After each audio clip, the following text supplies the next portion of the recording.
Ladies and gentlemen, this episode of Follow Friday is brought to you by Onnit, your landing page, your source for total human optimization.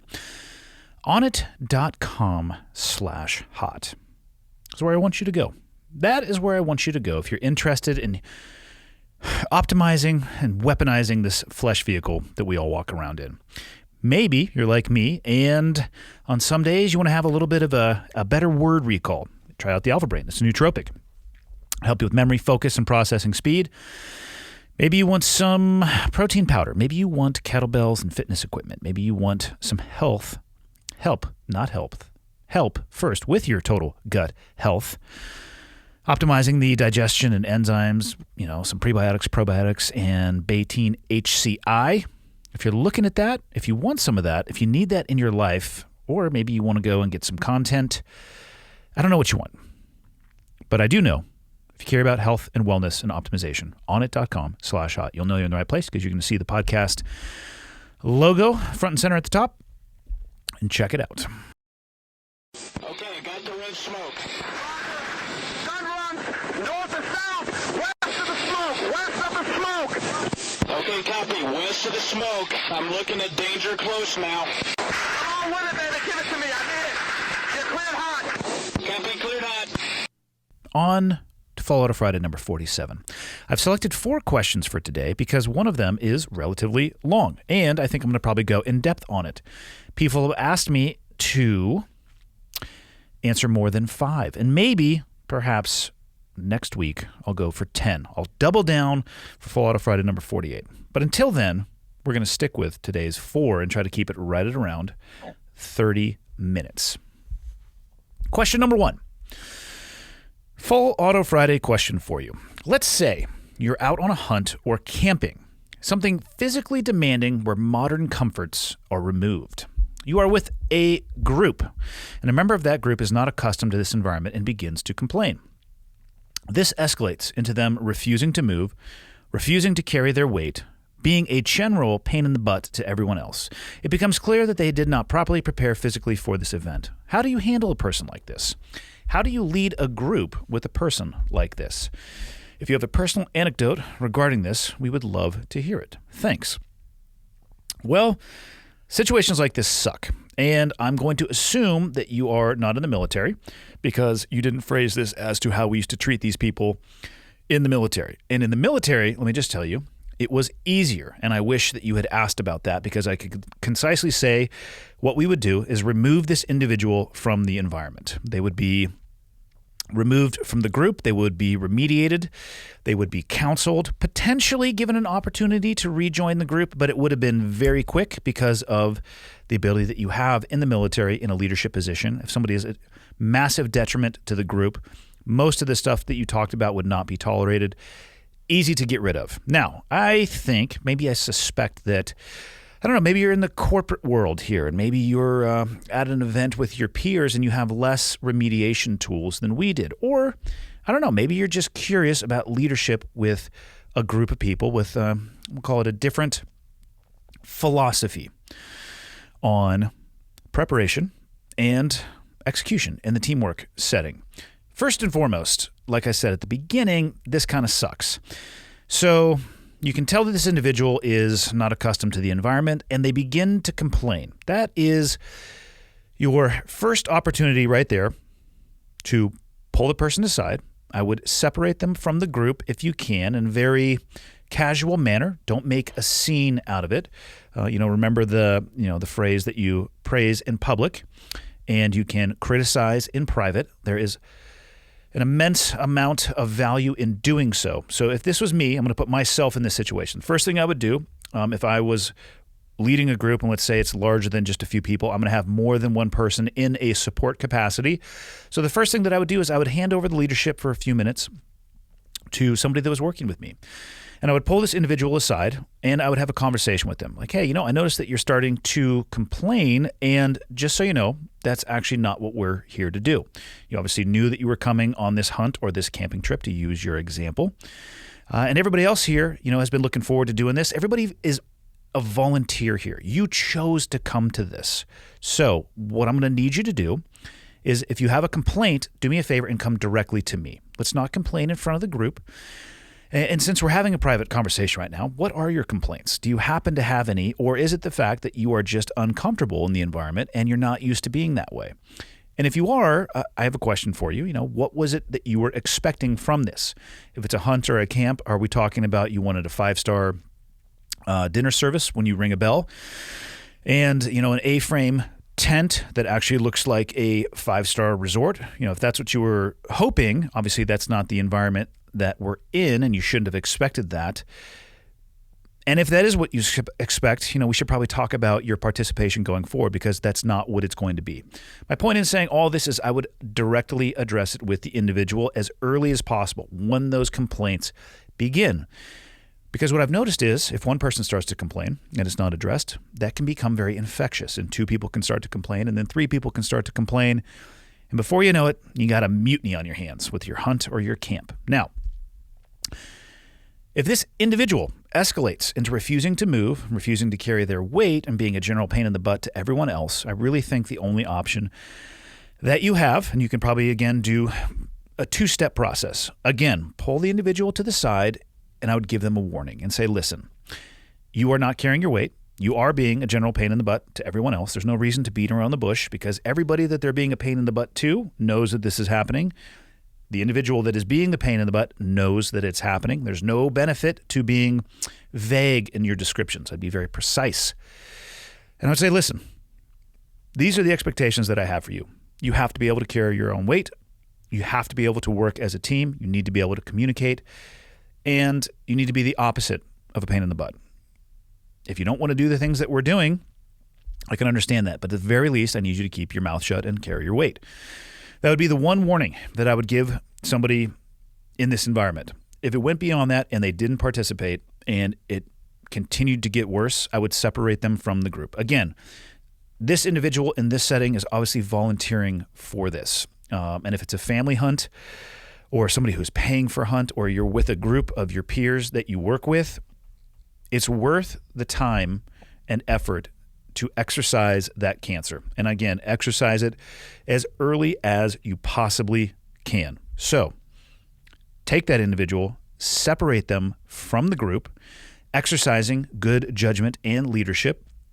You counseled the individual, you mentored the individual, you laid out the standard for the individual. That individual chose to not live up to any of those things. So what happens after that is not on you as the leader. It's on that individual. And the best thing that you can do is show that you are going to be able to hold that standard and hold the line, and that you care about the health of the team over just one individual that obviously has such a negative impact. Get a vehicle. And let's say I was, again, out on a hunt or out on a camping trip. Again, I would pass off the leadership role to somebody underneath me. Or another option would be to delegate somebody underneath you so you could stay with the group. I'd go get a vehicle, and I would immediately separate the individual from the group, and I would get them out of there. And then I would say to the group, does anybody have any questions or any problems about what just happened? And let me just tell you what they're probably going to say. No, we don't, and thank you for doing that. And then you can move on. So that is how I would handle said situation. Question number 2. Here we go. I'm going to get a drink of water before this one, because this one, like I said, is a touch long. Here we go. Andy, hands down, no bullshit, 2020 was the best year of my life.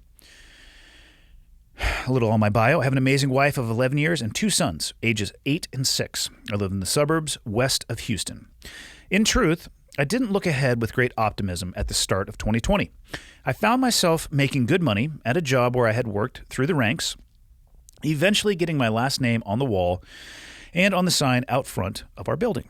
I was commuting 2 hours a day, working long hours, never unplugging, and generally loathing the day-to-day grind. I didn't come to feel that way overnight, but instead came to the realization I had been unhappy for years and was willing to trade the relative comfort of being unhappy, in parentheses, as it was a known quantity, for the potential of something better and the uncertainty that comes with such a change. Then, through an interesting chain of events, an opportunity to move out of my job, where I had invested over a decade of my life, presented itself, and I took the leap. That was the beginning of April, and again, 2020.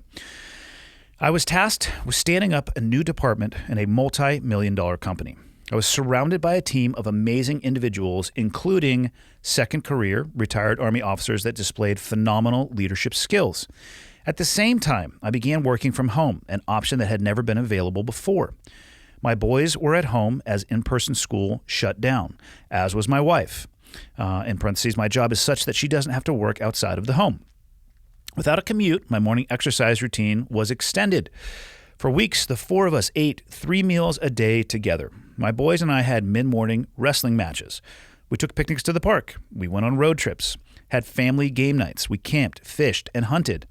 We stopped watching TV and canceled social media. I slept better. We grew closer than we had ever been before. My work was beyond gratifying.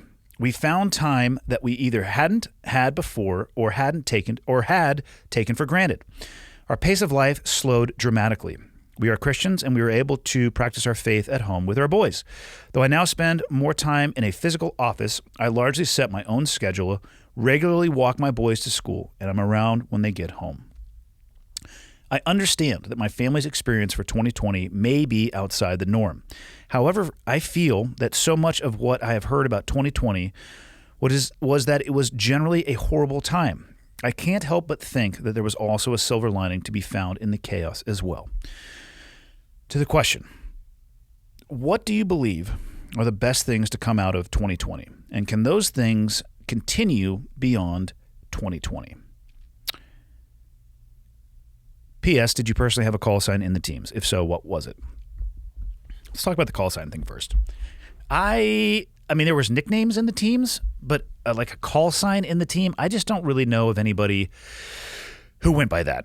If you go back to the documentary Navy SEALs, and there was the sniper who went by the call sign of God, I never know anybody who did anything like that. Yeah, it was all nicknames. So yeah, sorry, hate to tell you. Didn't have a call sign, and I didn't really have a good nickname either. Most of the time, it was probably just Dick Face or something like that when people would look at me. But I digress. To your question. First off, congratulations on 2020, and I hope that it's extending through 2021. The reason I picked this question, and I'm sure people who listen to the podcast have heard me talk about this before, because I try to say it often because I think it's very important. If you look at the number of things that you can actually control in your life. If you were to write out a list, literally get a piece of paper out and make a tally, things I can control, things I cannot control. And I recommend that people actually do this. And then, maybe put on that list things that I am worried about. What you're going to find, if you go with a 2 or 3 category list, is that one of them is going to have almost nothing in it.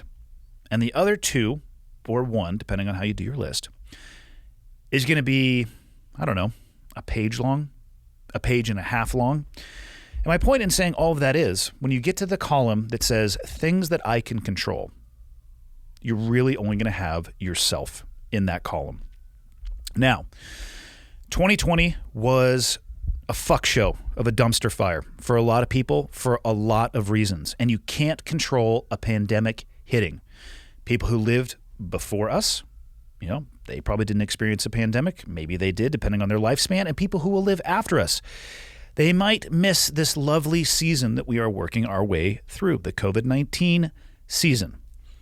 Now, if you happen to be alive during the season, you have no control over whether or not a pandemic hits.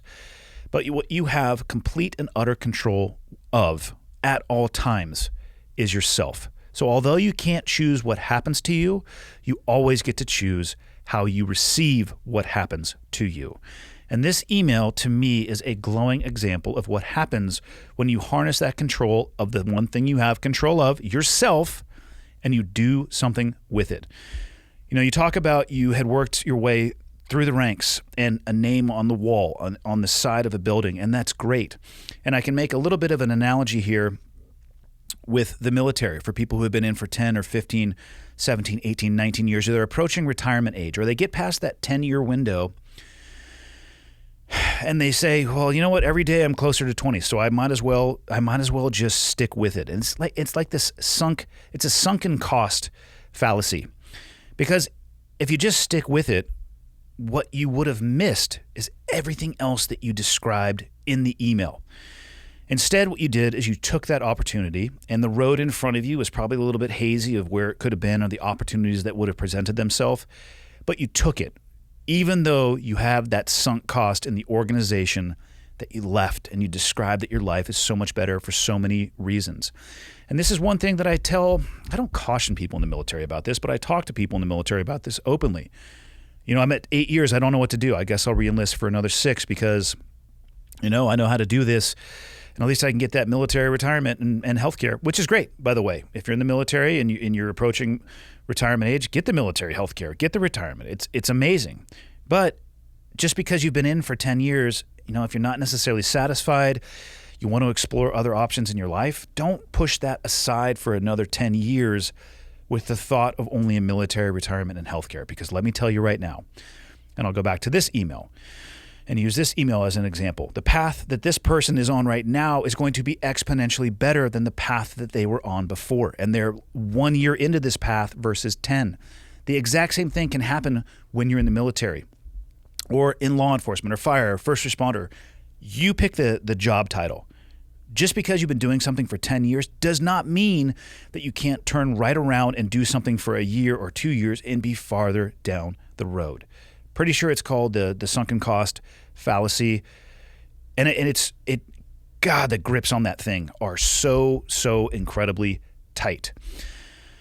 Okay, back to the email. What do you think the best things that come out of 2020? Well, what I think some of the best things that could come out of 2020 is a sense of individual accountability and responsibility. And I know I'm a broken record to people, but guess what? If 2020 didn't shine a spotlight on who you are and how you conduct yourself from a health and wellness perspective, and it didn't get you to change your habits to trend towards something that is more healthy as opposed to something that's turning you into Jabba the Hutt, then I don't know what to tell you. Because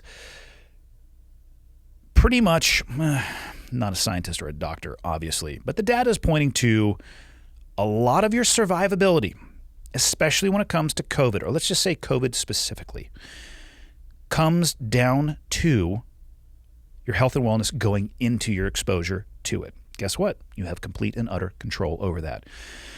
Is some of that economically based when it comes to a quality of food perspective? Yes, it absolutely is. Can you work through that with hard work and discipline and motivation? You're goddamn right you can. So don't use it as an excuse. That to me would be the best thing that could come out of 2020. Would be people realizing, hey, you know what? I need to do the best that I can to get myself into the best condition that I can, physically and mentally. And I personally believe that those two are very intrinsically tied. I do not know a lot of people that are obese or grossly obese. Is that even the correct way to say that? Who are morbidly obese that are happy about it or happy with their station in life. I do know quite a few people who bust their ass day in and day out, and they're in incredible shape and they're able to do amazing things in their life. And you know what? Guess what? They're really, really happy that they're in that position. Both of those individuals are responsible for the position that they are in. Can things like this continue beyond 2020? Yes, of course they can. And I've said this on the podcast before. I wish that at a national level, they would take the emphasis on COVID, and when we work our way through this season, which we will, they keep that emphasis, but shift it over to health and wellness. I really would like to see that. It would make a massive impact on our country, long-term, longevity, strain on the healthcare system, strain on the economy. It would be actually amazing. Some of the other best things that came out of 2020. Well, I think that for a lot of people, they were forced to take a look at what was actually of value to them in their life. And you, again, knocked this out of the park with the description of what your days were like. You ate meals together. You had activities to do with your boys. You went with them, you did things, and it wasn't all based around this electronic device that I'm holding in my hand. You disconnected from the bullshit world, which I would describe as anything that happens on a device. Yes, and yes, I realize like the news is important. I'm not saying don't pay attention to that. I'm saying, don't judge the success or failure of your life based on what you see on Instagram or Facebook. Focus on the non-bullshit world, the people that you described in this email. And I think that if people were able to do that, that would be an amazing thing to come out of 2020. Can that continue beyond 2021? Yes, it absolutely can. There was a lot of adversity in 2021. And I think because of that adversity, at least when I face adversity, and trust me, I've been close to bankruptcy. I've been pretty heavily in debt. I am divorced. I have been at the absolute rock bottom of what I think a human being can be. And I look at myself now, today in my life was pretty damn good day. I got to do some things that were really empowering and enriching to me with people that make my life better. I wouldn't be in this position had I not fought my way through that adversity. And when you're fighting your way through that adversity, guess what? The world sucks. When you're losing your business because of COVID and you have bills to pay and a family to feed, yeah, that sucks. There's no way to wrap that up and put a bow on it so it doesn't just taste like eating a bag of dicks. But if you can get through that season, you will be a stronger, more capable person because of it. And again, the sunken cost into what you used to do not focus on how long, we lost our business and we had been at it for so many, I get that. I understand it's important. There's legacy associated with that. But you know what? Stop looking in the rearview mirror and start looking forward and pave a new path for yourself. And take those failures and shove them into a fire and let that burn under your ass until nothing is going to be able to stop you. So with everything that has come from 2020 that has been negative, and there's been a lot of negative, I believe that a positive can come from that as long as the individual can view it from the correct context and what it can turn them into, as opposed to being defined by those failures. Hopefully, that helped answer your question. Question 3. The subject of this email was looking for some of that signature Stumpf javelin justice. You had me at hello. And the email begins. Hello. Never written an email to any podcaster or someone I follow, but here it is. Pardon the possible length. I'm 28, former Army mechanic, married, born and raised in Tampa, Florida. I'm sorry. I now live in Iowa. I'm sorry. Post-military, decided to move back to her neck of the woods. Landing a really decent diesel mechanic job immediately, I was stoked. Now, this is 5 years later. Same job, and 90% of my coworkers are racists. They have said some nasty shit and laughed about it. They are white. I am white. My wife is Mexican. Some of the people I hold highest as examples of tremendous leadership and integrity are African American, Haitian, Mexican, Salvadorian. The list goes on. Most from the military, some from childhood. My boss's boss, also a racist, and has protected, by that I mean joined in, laughed, and tolerated all of this. They know exactly how I feel about it because I've called it out immediately. I feel good about how I've handled it in letting them know the facts that they are pieces of shit instead of making it a homicide. I'm outcast, but if I wasn't, I would be questioning my integrity. Now, my wife and I are moving south within a year, thank goodness. But not a day goes by where I don't think about force-feeding them razor blades after I've nailed their toes to the floor. I don't know why. Really love this visual. I like where your head's at on this. I'm just biding my time. When I leave, I absolutely plan on calling HR again, as I've already let some of this be known to our representative while we were talking about my transfer and why I wanted to leave. Any tips on any of this? What would you do differently? What are your thoughts and any tips on anything? I already journal, therapy, and counseling work out, but the anger still burns within. Side note, I've been in therapy for over a year directly because of you and your podcast. You have positively affected my life, my marriage, and how I view myself. For that, I thank you. And please keep telling people the radar scope joke. Fuck that guy in the comments that brought it up. I applaud you, sir. You're not the hero that I deserve, but you're the hero I have in front of me. Yeah, fuck that guy about the radar scope joke, even though I haven't told it since then because I still remember that comment and it bothered me. But on the therapy and the fact that you're in therapy and it has directly helped you, this is one hill that I will die on. I am never going to stop talking about the impact it has had on my personal life And I know quite a few people now in my own personal social circle who say exactly the same thing. To include a few who said, you know what? I never thought I would go talk to somebody, but I am so incredibly glad that I did. So if you don't like to hear about the benefit of talking with a professional and exploring who you are and what you believe and why, then my podcast may not be for you. But now let's get into your question. I had a conversation with my sons last week. They were having a completely different situation with some of their friends, and they were involved with a conversation on Snapchat. They were in a group chat, and I'll get to what was going on there. But the advice that I gave them is the same advice that I would give you. Let's talk about what you've already done. You addressed it in person. Check. Awesome first step. I applaud you for that. You have addressed it at least some level with the HR people that have spoken to you about your transfer. Check. Applaud you for that as well, too. You plan to follow up with the HR people. Check. That's exactly what you should be doing, but it's burning you alive. Okay. Fast forward now, or not fast forward, lateral to my sons. They're having a Snapchat conversation about a friend who had left the valley, who is now going to come back to the valley, and all he is doing is just talking smack, basically shit talking both of my sons to the point where I thought it might end up in a physical altercation. But what I was watching more than anything, I didn't end up going that way, and I guess in the back of my mind, I didn't think that it would. What I was watching more than anything was their reaction to what was being said to them and how tied they were to it, how they felt like they had to respond. And what I ended up doing was having a conversation with my middle son.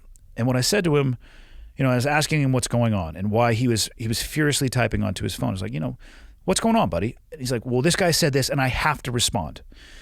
And I said, okay, when you're responding or when you have responded in the past, is he listening to what you say? Is he considering what you say, or is it all about him saying what he wants to? He's like, no, he doesn't. He won't listen to me. And I'm trying to make a point, and he refuses to make the point. And I said to him, when you're talking with irrational people, the odds of you being able to make a point are oftentimes 0. So, have you ever played tug of war? And he looked at me a little bit off. He's like, yeah, of course I've played tug of war. I said, okay. You realize that tug of war is a voluntary exchange between individuals or groups. And at any point in time in that exchange, you have the ability to let go of the rope. And when you're sitting here and I'm watching you get angry with this individual who refuses to listen to what you have to say, you are choosing to participate in that. And perhaps it's time for you to give up the rope, to let go of the rope and stop reading what this person has to say. Stop responding back to them because you have the realization that nothing that you say is going to change anything. Let go of the rope and let go of it emotionally. And I'm telling you right now, you'll sleep better, you'll feel better, your life would be better. And that's the exact advice that I would give you here. You have done everything that you can. There are people on this earth who are pieces of shit. That's the way that it goes.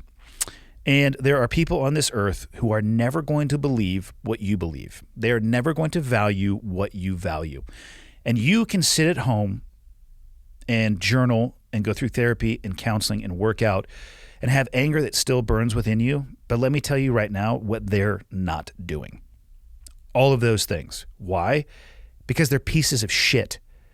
So the best advice that I can give you, you've already done all of the steps that I would recommend. I would absolutely follow up with the HR person. I think that's a phenomenal step. Beyond that, let go of the rope and let it go. You are not going to solve the problem of racism, especially in that organization, especially if it's already escalated up that chain of command and that corporate ladder to your boss's boss. There's nothing that you can do. Would I like to feed razor blades to somebody who has their feet nailed to the ground? In certain situations, yes, I would. I know exactly what you're talking about. It's not going to help anything. Thinking about that is energy that you're expending. And again, guess who's not expending any of that? They're not. Let go of the rope and do your best to not think about those people again and move forward.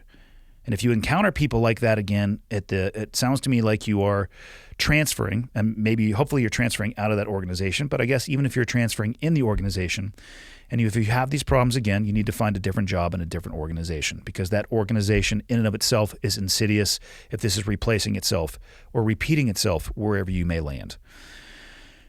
And I'll say this, letting go and realizing there's nothing else that you can do and trying not to expend that energy on other people, because trust me, there's nobody who believes in revenge more than I do, is extremely difficult. But you'll be a different, lighter, healthier person if you're able to do it. So, sir, you've done what you can. Put down the rope. Question 4. Long-time listener, first-time caller, I would love to hear your perspective on the shooting that occurred in Boulder, Colorado. This one hit home as I moved to Colorado 2 years ago, and the incident occurred at a grocery store that I have been to dozens of times. How would you handle the situation unfolding with you in the store? I know you carry, but I'm curious what your advice would be to those of us who aren't allowed to while working. I'm a vendor who has multiple grocery store accounts I visit on a daily basis, and my work doesn't allow us to carry while on the clock. Your insights would be much appreciated. Now, I selected this question because I've gotten a version of this question many times since this shooting occurred in Colorado, and I wish I had some succinct guidance to give people. The reality is, tactical situations vary by the individual and they vary by the structure. I am not familiar with the layout of the grocery store. And my actions would depend on whether or not I was alone or with my kids and loved ones. Because my primary move, let's start if I was alone. I'm alone in a grocery store, I'm carrying, and I hear gunfire. I am going to go towards the sound of the guns. I'm going to maneuver tactically using cover and concealment as they present themselves. And if I suspect that an incident like happened in Boulder is playing itself out, I'm willing to give my life in an attempt to stop that, to prevent the innocent loss of life. So I am going to attempt to maneuver on and flank that individual and put a moonroof in their face. Now, if I am with my kids or loved ones, my first move is going to be to give them a direction to go in the opposite direction of the shooter. And then I'm going to do exactly what I said I would open with if I was by myself, because my primary goal in that situation where I have my children or loved ones with me is to make sure that they are safe, to at least give them some direction. Maybe it's, hey, get out that fire door right there and just keep running. Because reality is if you're in a gunfight and you don't have a gun, your options are limited depending on the distance. If you're far away, your best option is to increase the distance. If you're in a middle zone and again, you're unarmed, I'm not a fan of hiding in place. And I'll tell you why. Hitting a moving target is a lot harder to do than hitting a stationary target, especially one that has crumpled up and made themselves into a pretty compact bullet sponge, for lack of a better term. If you're at a very close distance, maybe this won't make sense to people, but the best move may actually be to close that distance even more and actually wrap your arms around the person, specifically with a rifle. I believe this was a 5.56 pistol, so I'm not exactly sure on the exact the barrel length or the stock or anything like that. But let me tell you this. If I take a rifle, and I'm assuming this individual was shooting with two hands, right? So one on the foregrip, one on the pistol grip. They probably were bringing it to their shoulder. And we would do this in training scenarios when we were clearing rooms, especially when we used to be doing it dynamically. If you didn't clear into your corner effectively and you started training your weapon out on the room in front of you and there was somebody in that corner, all they have to do is wrap their arms around you, bear hug you, and yeah, you might still be able to pull the trigger, but you're not going to be hitting anything. You're going to be driven to the ground. So even if I wasn't carrying and I watch somebody come into a grocery store or I hear shots in a grocery store and I have the ability to close the distance and wrap up with that person, that's what I'm going to do. Is there a chance you might get shot on the way in? Yes, there is. But guess what? It's not the fucking movies. You can actually eat a few holes as long as they don't shut the running lights off. It's going to hurt. It might change the trajectory of your life, but you might be able to save a lot of lives in doing so. But again, that distance actually matters. And again, because I don't know the layout of the store and I don't want to give exact, precise tactical guidance, what I would say is manage your distance. If you're far away, get out of there. I would advise people, if they have the ability to use concealment and move away from a shooter, that's great. I would do so, because if you hide behind cover and the person gets closer and closer and closer and closer and closer, and you don't move, they're going to find you dead behind cover. Right? If you get flanked behind cover, the cover no longer works. And that's kind of how I view it. I mean, there's not like an A, B, or C. What I would advise people to do is that if they can, get involved. And that doesn't mean bum rushing a shooter. That means, do everything you can. You see somebody on the ground who is injured, treat that person. If you're behind cover, pull them behind cover. Do whatever you can to make a difference in this situation. I know the police eventually showed up. The picture I saw, the individual was at least bleeding, so I'm assuming there was an exchange of gunfire. But just because that person is pulled out of it, that doesn't mean that the emergency is over. I often say this when it comes to people who don't like guns or they don't want to use guns. Like, you know what? That's awesome. I support your beliefs. But what I hope you'd be able to do is learn how to stop bleeding, because being able to provide that trauma care in these situations, that's another way that you can be a value add to everything, to everybody around you. Not everything, obviously. If you're not allowed to carry, then you know what? Your options are limited. If you are allowed to carry, you may have more options. But again, time, distance, and tactical situation are going to have to dictate what you do. And I'm not the type of person that's going to say, hey, in this situation, I would have moved to here and then here and then here and done this, and everybody should have done that with me, because I don't know enough about it. But hopefully how I laid it out at least helped out a little bit. And ladies and gentlemen, that's all I have for this Full Auto Friday. See you on Monday. Understand the west bank of the river? That's A firm, west bank, and give me hell. He'll give it to me in the grove. Okay, one's in from the north. I've got the west bank of the river. Two's going to give it to you in the grove. Roger, give me that gun run. Right along that bag, baby.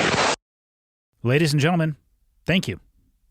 Thanks for taking the time to tune in, whether you're listening on an audio-only platform or you're watching on YouTube. I appreciate that you take the time every week to tune in.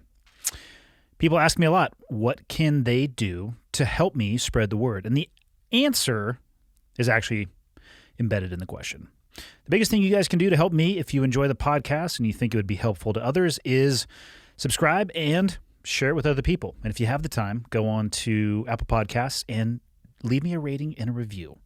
If you think the podcast sucks, tell me it sucks and leave a 0-star review, or the lowest stars possible. If you have a question, comment, or suggestion, you can go to clearedhotpodcast.com. And there is a contact me button right there, which will land in my inbox. And the last thing, if people are interested in helping out, what you can do is fly the old flag. And by that, I don't mean an actual flag, because I don't have any of those. I'm talking about t-shirts or sweatshirts or hats, whatever it may be. Again, clearedhotpodcast.com. Click on the shop tab, and hopefully something in there looks like it would be an item you would like to wear around town. And then you can tell people what it is when they ask you. But that is it. The biggest thing I can say is thank you. I truly appreciate it. And until next time, see you.